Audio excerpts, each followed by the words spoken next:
What's going on, guys? Good morning. It is Saturday morning. Let me get a little comment on here. Bam. Follow the flip. We are officially on. Let me get this going. Boom. Pin that comment. What up, Swanky? What up, Essential? Grams by Dre. Everyone checking in. Good morning. The early birds. Love it. Did all our shipping this morning. This is going to be the first. We launched Follow the Flip last night. This is going to be the first step in turning that $25 into $1,000. If you guys have any questions, we're going to be specifically talking about cleaning shoes today. What up, Jay's Closet? What up, Chatty Pete? Clear, H2O, Sandy Hill, Seller. What up, Andrea? Guys, in the comments, let us know where you're checking in from. I'm gonna go over real quick the shoes that we got. We decided to spend our first $25 on these 5 pair of shoes, and there is an exact reason why, and it's super important to make the most out of every single dollar that you spend in the beginning, and we're gonna show you exactly how to do that. Obviously, you wanna do your research on comps, you wanna do your research on which brands are selling. Nike, Brooks, Reebok, Timberland are the ones that we're going to be looking at today. Obviously Adidas does really well, but depending on the marketplace that you are using, you can go on and look at the comps and see which brands, which styles, and I think it's super important. We can't understate that enough. We can't overstate that enough. Put in the research before you spend a single dollar.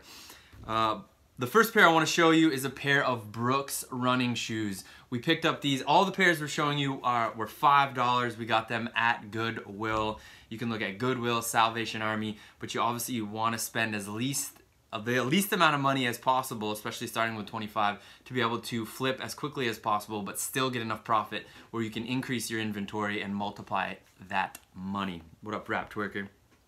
The reason we picked up these Brooks is a very popular running shoe. They're super comfortable.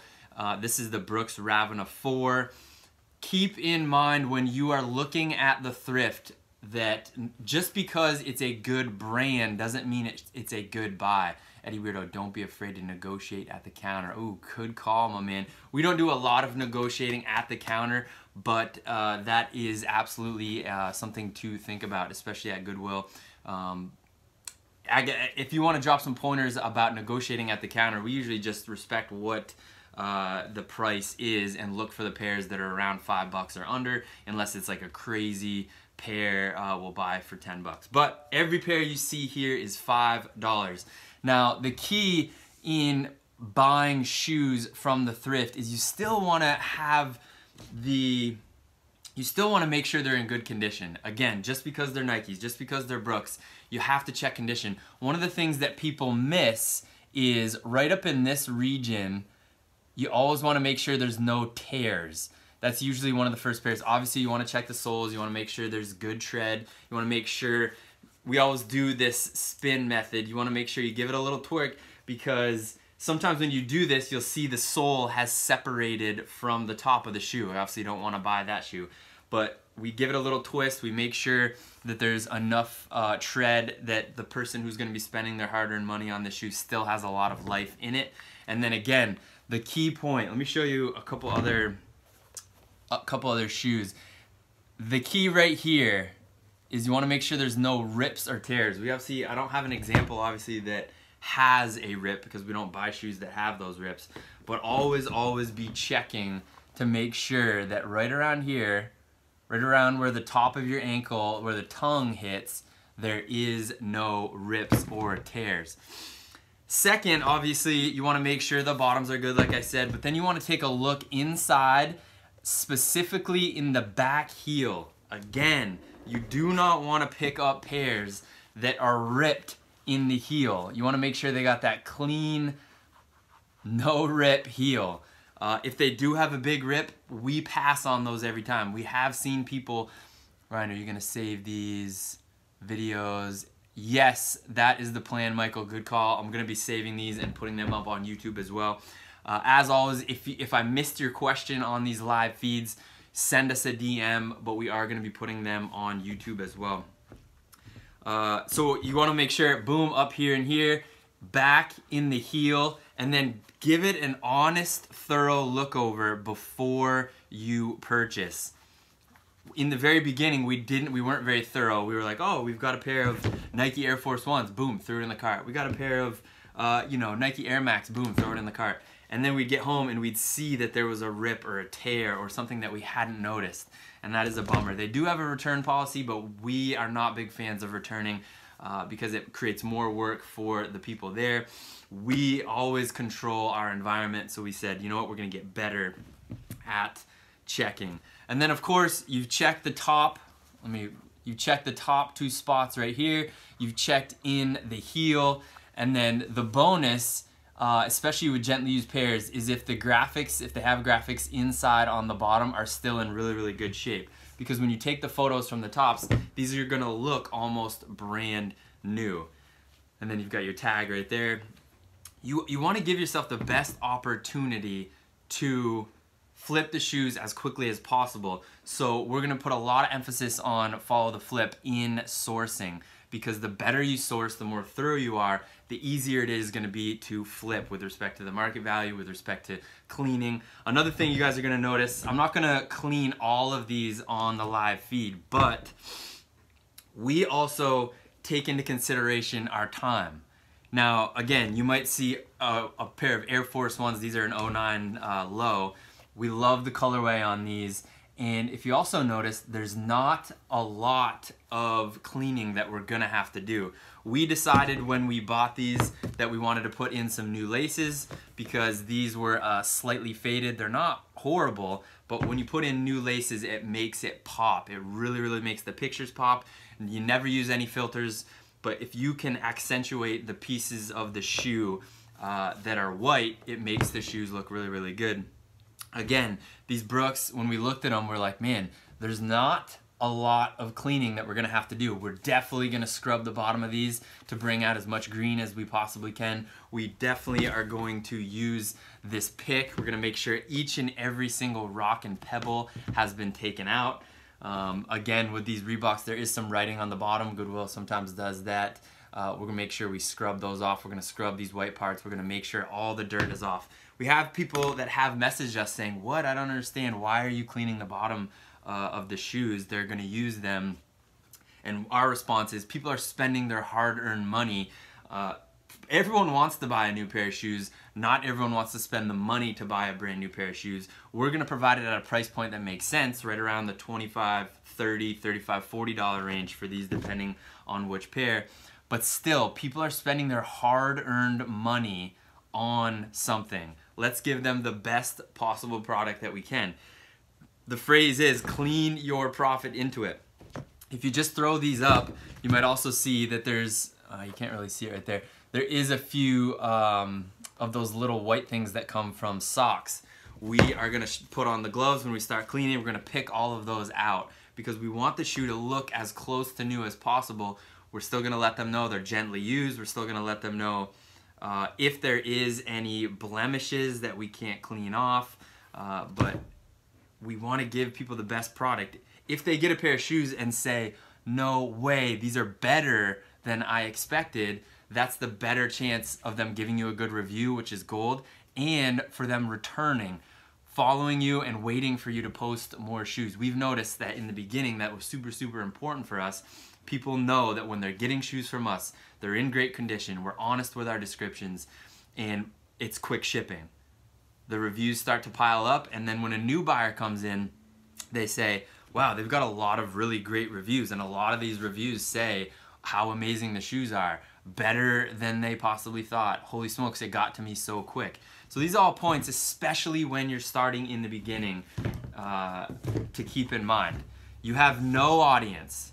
Let's say you're starting from ground zero, you have no audience. You get one person to buy your shoes, you absolutely want them to be raving about your shoes. So take the extra time, go the extra mile. Do you guys remove creasing from leather pairs? Jay's Closet, that's a great, great question. And we heard how to do it. We have not tried it yet, the whole iron method. If you have some pointers on how to get the creasing out, especially with leather shoes, we have not personally done that. Here's what we do. Step one, when we're gonna clean a pair of shoes, is we loosen up the laces enough to get them to the best form we possibly can. Now we're gonna use some bubble wrap. This is just one square piece of bubble wrap. In the beginning we didn't use bubble wrap, we literally used socks. You can use, you know, a pair of socks.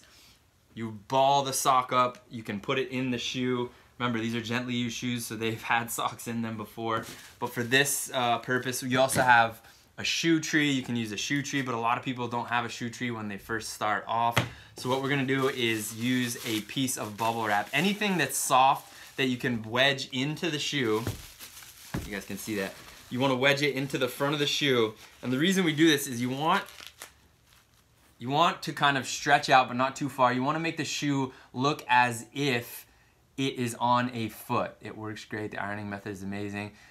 True story. We'll have to get some pointers on you from you, Jay, specifically about that. Again, we're only going to share what we have done, and if we haven't done that, I can't give a lot of pointers on that. Stuff the shoe with packing paper, and by the time you ship, the creasing is minimal.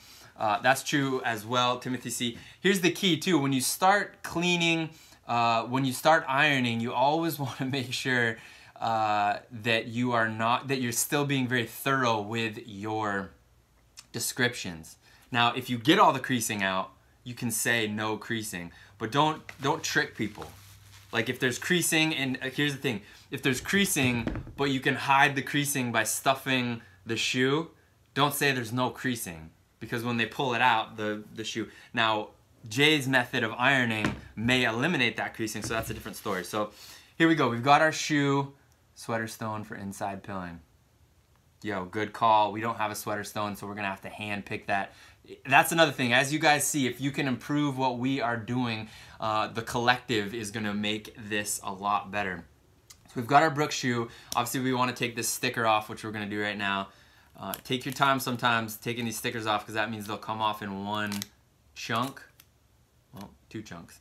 Boom, sticker removed. Let me grab our little trash can real quick. Boom. So the first thing that we're gonna do is we've just got a regular household brush. We wanna make sure we get as much of the bigger chunks of dirt off before we go into spraying this thing with the hand soap. Because if you, as you guys know, this is common sense, if you spray or liquefy something and there's dirt on it, it just creates mud, and you don't wanna create mud. So giving it a thorough brush off, then taking your pick, anything that it has a sharp point that obviously will not damage the shoe. We've used anything from toothpicks, we've used skewers that we got from the grocery store. This is actually let me show you guys, it's actually a really thin file. I was passed on my grandfather's toolbox recently, and in this was this metal file. So then we're gonna take this, and if there's any pebbles, I'm talking about anywhere, you wanna make sure you pop those out. And it's real simple, you just wedge it in and make sure there's not a lot of pebbles on this. And we've got our little trash can over here. You can set it up. Usually I'm over the trash can, but I want you guys to see this. I'm just taking a quick look over. There's not a lot of pebbles. And here's the point. The reason there's not a lot of pebbles in here, pebbles aren't that big a deal to get out, but the reason there's not gonna be a tremendous amount of cleaning is because we understand that while we're in the store sourcing. We always make sure the shoes have their insole. That's, you don't wanna spend more money on putting insoles in, and it's our recommendation not to sell a pair of shoes that does not have the sole. People do it, you definitely can make money, there's no excuse, but we want to provide the best possible product that we can so we can get returning customers. And we don't want the customer that buys the shoe to then have to go and buy other things in order to have this shoe. Does that make sense? That's why sometimes we replace the laces if the money makes sense. We're gonna do that with these Air Force Ones, lows. These other ones are golden. Early morning grind, true story, Zelda and Mario. Love the early morning grind, especially on the weekends when a lot of people are sleeping in. So, all right, it looks like we've got all the pebbles out. I've got lighting here. So I want to make sure you guys can see that. We've got all the pebbles. That's not a pebble. We got all the pebbles out. We still got to do it on this one. Actually, there's not a lot of pebbles. The more you're thorough about your sourcing before you get home, the less cleaning you'll have to do. And here's another thing. I have come across shoes that I absolutely love. They're destroyed and they got rips and tears. And if we're gonna be selling them, we pass on those because it's just so much more work. You don't want to start selling shoes. You want to represent yourself in the shoe game as selling really great shoes. It may be the dopest style, it may be the, you know, whatever style, but if it's ripped up and torn, we pass on those. All right, so again, the cleaner we're gonna use is called Soft Sole, S-O-F-S-O-L-E. We just got this at Walmart. It was a couple bucks. Give it a shake. Again, we've brushed all the big chunks of dirt off, but there is, you know, you guys can see a little bit of darkness on the shoe. We're gonna do the whole bottom because you can really make the black and the white pop. We've used our pick to get all the rocks off. I probably should have put my gloves on before. The first couple dozen pairs that we did not wear gloves. But as always, you wanna be as clean as possible. The gloves we use, we just got from CVS, nitrile exam gloves, any gloves, you know, plastic gloves will work. It's the most important when you start getting into putting you know, cleaner on the shoe because that's when the liquid and all the grime starts coming out. So you want to make sure it's a little bit away. Give it a thorough bam. You got all on the bottom right here. And then I'm going to show you guys. Here's the thing: when you're cleaning the bottom of the shoes, when you're cleaning shoes in general, it's not about force. It's not about the force that you're putting into it. So what I like to do is give it a quick scrub so that all of it gets into all the cracks. You want to let the soap kind of do its work in there. And then it's about repetition. This is a soft brush. Obviously shoes, depending on the style, especially, you don't want to be doing this with leather shoes. You don't want to be doing this with suede. I'm trying to think of any other material. Common sense, like all the shoes we have here, we're not going to be using this on the top of these Timberlands because it's a softer material. We will use it for the bottom. But you want to, it's about repetition to get the dirt out. It's not about grinding, you know, it's not about muscle. It's about repetition. Let me make sure I'm not shaking the camera. Because the soap is going to do the work for you. The cleaner is going to do the work for you. Am I shaking you guys? No. Finesse over force, true story, mainly flips. And what you want to do is watch it. You want to change direction.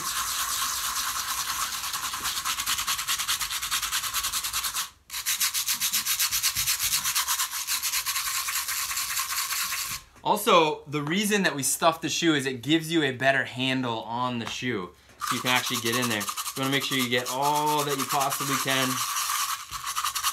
I'm going to show you guys what we do as soon as we finish giving it a scrub. If you guys have any questions at all about cleaning shoes, about sourcing, about anything that has to do with reselling, we're going to use Follow the Flip as another resource for you guys, another absolutely free resource for you to improve your reselling game specific to shoes and get you closer to consistent wins. I'm actually going to throw a little bit more right here. Again, it's not about pressure, it's about repetition over where the dirt is.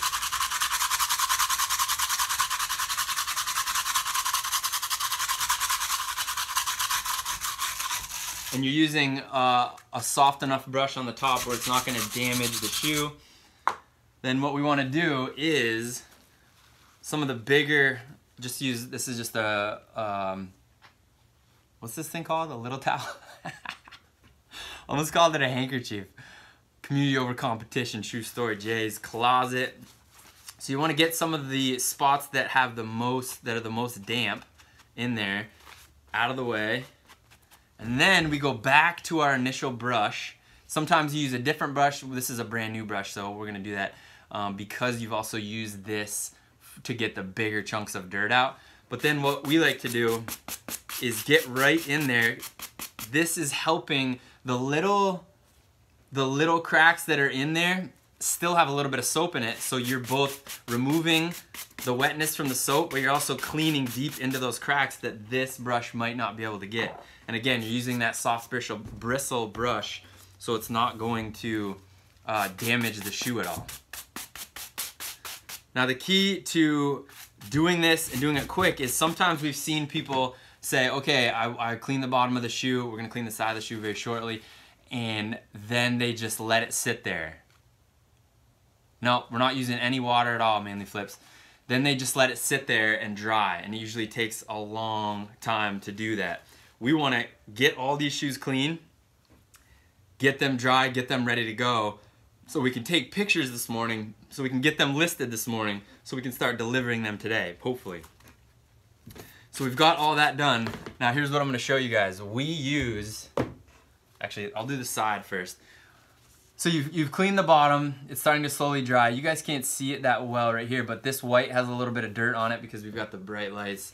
And then we wanna look over you know, this part of the sole. So I wanna give it a quick little, again, just put the soap on the bottom. You see all the white now is the soap. It's not about force, it's about repetition.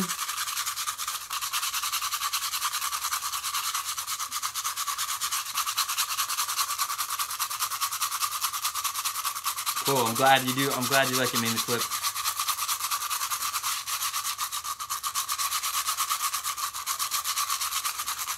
You've already cleaned the bottom, but you can, if there's any other spots, again, we gave it a nice scrub right here. Now, if you guys are thinking, yeah, but those shoes were in great condition already, there's not a lot to clean. That's the point. That's the point when you're sourcing. About to start my garage sale today. Yo, shout out to you, Phoenix Flipper. Hope everyone buys everything at your garage sale. That's the point. When you're sourcing, you want to do as little work as possible, but here's the reality. When you're sourcing at Goodwill, when you're sourcing at the Salvation Army, shoes aren't perfectly clean. So you're gonna have to clean your profits into the shoe.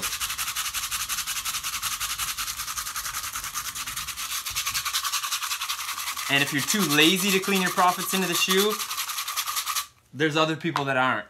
And they're gonna sell shoes quicker and they're gonna please their customers more. Now, again, I'm taking a lot longer doing this because I'm showing you step by step. Checking in from the UK, thank you, Sam Sneakers. I'm showing you step by step. It usually is less than 5 minutes per pair, you know, including both shoes. So we've got this one shoe cleaned. We're gonna do, looks like just wanna make sure, that's good. So we've got this one shoe cleaned. Now, it's still a little damp, so what we do is, let me see if I can do this on camera to show you guys. Bam. Let me move some of these shoes. Manly Flips, this is what we were talking to you about. So off to the side, but I'm gonna do it right here on the camera. We've got a crate, simple crate. Then, oh, let me get this, hang on.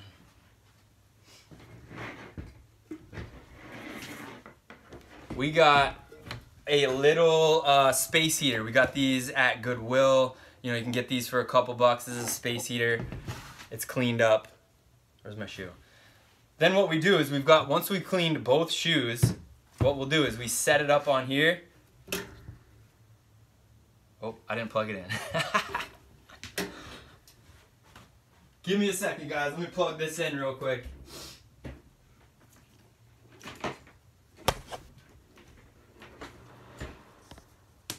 Whoa. All right. Now, we plug it in, we turn it on. We keep it about 6 inches away from the heater. And the reason that we use the milk crate is because it allows air to flow in and out. If you don't have a milk crate, you can just set it up on the side of the table. That's what we did in the beginning. But we set it up on the side. It doesn't matter actually which way you set it, but you want to make sure that the heat and the wind from the heat is hitting the shoe, and what's gonna happen is it's gonna dry all angles of the shoe. The Rinsey Flip, Mr. Nice, what up, what up? Yo, Mr. Nice, I've been liking, or Mr. NYC, I've been loving your photos that you've been posting.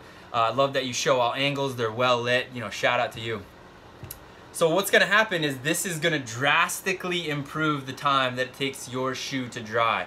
Again, this is gonna make sure you've already wiped it down, you've already gone in with the brush afterwards, but we wanna make sure that when we're taking the photos, if there's anything that's wet, it's gonna look differently. It's gonna shine, it's gonna create a different idea of what the shoe looks like, and you don't want that. Again, we're gonna be taking photos of all different angles. So this is the fastest way. Now picture we've got 10, 20 pairs of shoes. Now we're gonna be able to clean, dry the shoes. You can put multiple pairs on this. I mean, you can do 2, 3, 4 pairs at a time, and they dry super quick. If the quicker they dry, the quicker they're ready to go and take photos. If you guys have any questions about this, I mean, there's nothing wrong. There's absolutely nothing wrong with sitting and letting them dry overnight. There's nothing wrong with that if you don't have the heater, if you don't. Another thing that works is any fan. It might not be hot. I mean, obviously if it's a hotter fan, it's drying quicker. Any fan, in the beginning we just used like one of those regular window fans, like the little rectangular ones. True, Frankie, let me see if I can see that. Frankie Fines, yes, just using a fan works too. You want to get air onto it so that it dries quicker. Go to your Goodwill, go to your Salvation Army. You can usually spot a space heater, especially this time of year. We're up in New England. There's space heaters that are in there. Actually, they might be gone because everyone's picking them up because the cold weather is coming. But the bottom line is you want to respect your time. You do not want to be sitting and scrubbing shoes for hours. However, you do want to clean your profit into your shoes. I'm going to go into the rest of these shoes. The only difference in these other, we're doing the same exact thing in all of these pairs. The only difference is we've decided with these Air Force One lows, these 09, they've got this really cool purple pattern on the side. We've decided we're gonna put a pair of brand new white laces on these because these have a little dirt. It's not a necessity, but it's definitely gonna make these pop. You can create value in things like that. It does cost a little bit more money. We got these for $1. So it does add $1 more to your cost. Instead of 5, they're 6. But now we might be able to charge, you know, 30 or ask 35. I'd probably 35 would be the most. We're gonna put these up on Facebook Marketplace. You might be able to ask $40, depending on, you know, where you live and stuff like that. That's another thing is pricing. We'll talk about pricing, of course, as this thing grows. There's some real good strategy to it. There's the strategy of obviously pricing at the higher end of the market value. What did someone say? Try a dry eraser from Me Cleaner Wet Sanding Works. There's a lot of different things. We do have, you know, you have Tide to go. If there's some, we don't really have any shoes that have any crazy stains. There's Goo Gone if you've got some goop on there. Sometimes with gently used pairs, some of the glue that's in between the cracks has come out just from wear. Again, you want to make sure it's not because the shoe has separated from any part of the sole, but if it's coming through, you can use Goo Gone.